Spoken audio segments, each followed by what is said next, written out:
Today's gospel is one of those kind of tricky ones for me when I read it. There are so many questions I have about what happened there, who happened there, why it happened at all. Its placement has always struck me as kind of strange, because immediately before Jesus is led into the wilderness by the Spirit, in Luke's account, he had just been baptized at the River Jordan. The Spirit, like a dove, had descended upon him. A voice had come from the clouds saying, "This is my Son, in whom I am well pleased." And then the next thing God does is lead Jesus into the wilderness for 40 days to be tempted. There's part of me that wants to say, beware of being blessed by God. And we know that at some level, that being blessed by God, being one of God's beloved sons or daughters, does not keep us safe from temptation and from trial. It doesn't keep illness and death at bay. It doesn't mean that we don't have to struggle daily sometimes with temptations that come our way. And we know that Jesus is not the only person in the biblical story that God leads into the wilderness.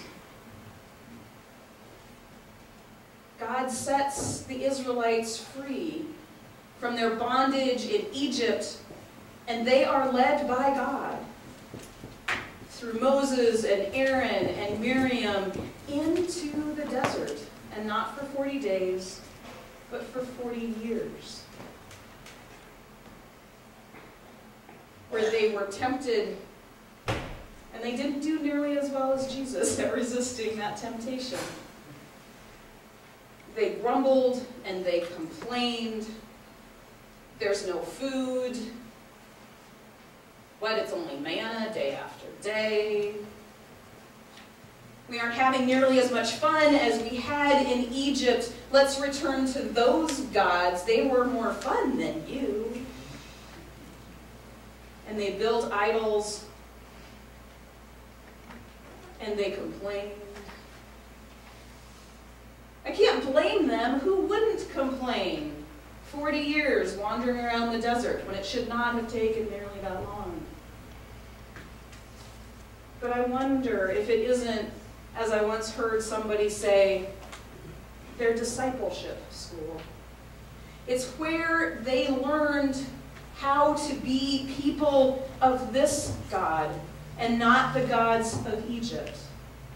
A generation had to pass away and change before they saw the promised land. And through the wilderness, into which God led them, they were in this kind of discipleship school. And following the same kind of pattern, God leads Jesus into the wilderness for 40 days after his baptism, before he begins his public ministry, before he preaches and teaches, before he heals people. Jesus sits in the desert, in the wilderness, where we are told this morning that he is tempted by the devil. We are told early on in this gospel lesson from Luke that Jesus had no food for 40 days and he was famished. And the first thing that he was offered was food. And that didn't work. And the next thing he was offered was power. And that didn't work. And the final try that the devil had for Jesus was hubris, was showing off his own identity. If you really are the Son of God, he is told, jump from the temple and you will not be harmed, because God would not let you be harmed. God would send the angels to bear you up. And Jesus, again, resists this temptation.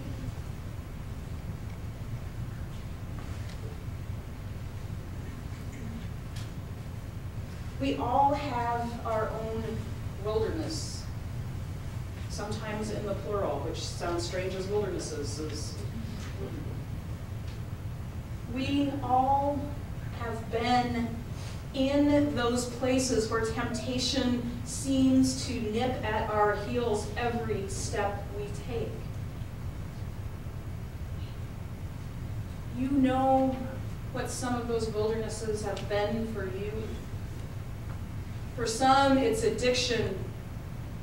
For some, it's grief, anxiety, fear, uncertainty about the future, even what tomorrow may hold. For some, it's conflict and being at odds with others in our lives. Those situations in our lives that tempt us, that make us think that we can just do it on our own. And it would be better if everything just worked the way I wanted it to. If people would just listen to me and did it my way, things would be fine. In times of stress, in times of worry, in times of illness, in times of abundance, we are tempted to think that we can just do it on our own. And that is sin. Not sins in the plural, but the things that we do. But that thinking that I can just make it on my own, that you can just make it on your own without help from anyone, let alone God. The sin of pride, maybe, is sin. That being turned in on ourselves and so focused on what we want that we don't think about, don't care about, don't even wonder about what God's call on our life is.